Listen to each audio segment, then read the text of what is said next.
میں قادیانیوں کو یہ انتہائی دردمندانہ دل کے ساتھ پیغام دینا چاہتا ہوں، مسلمانوں سے نفرت نہ کریں، مسلمان علماء سے نفرت نہ کریں۔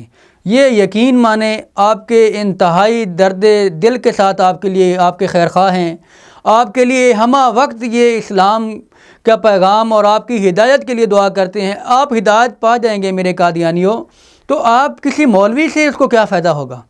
یہ آپ کی وہ آخرت کی زندگی ہے، یہ آپ کی آخرت کی وہ زندگی ہے جو ایک لا محدود سفر ہے، جس کا کوئی اندازہ ہی نہیں کہ وہ اس کا کتنا لمبا سفر ہے۔ یہ آپ کو جہنم سے بچانے کے لیے آپ کے ساتھ آپ کو دعوت پیغام دیتے ہیں، آپ کے ساتھ بحث مباحثے کرتے ہیں۔ اور ایک بات یہ بھی ہے کہ یہ جو علماء آج مرزا صاحب کی باتیں آپ کے سامنے رکھتے ہیں، تو اس میں رکھنے کی وجہ یہ ہے کہ آپ کو دکھایا جائے کہ آپ کس مرزا کو نبی مانتے ہیں۔ یہ بھی دراصل آپ کی خیر خواہی میں آپ کو اگر کہتے ہیں کہ مرزا صاحب کے کبھی بات کرتے ہیں کہ مرزا صاحب ایسے ہیں ایسے ہیں، تو وہ بھی دراصل آپ کی خیر خواہی کے لیے کرتے ہیں، کیونکہ یہ آپ کے خیر خواہ ہیں اور آپ کو بتانا چاہتے ہیں کہ آپ کس انسان کو نبی مانتے ہیں۔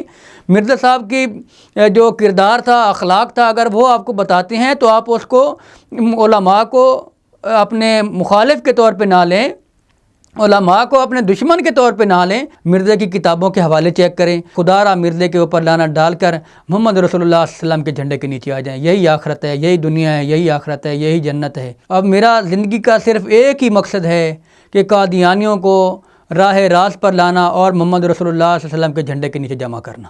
تحفظ ختم نبوت، ناموس رسالت، رد قادیانیت، حالات حاضرہ اور دیگر اہم ملکی و بین الاقوامی موضوعات پر مبنی مستند اور معلوماتی پروگرامز دیکھنے کے لیے KTV آفیشیل کے YouTube چینل کو سبسکرائب کیجیے۔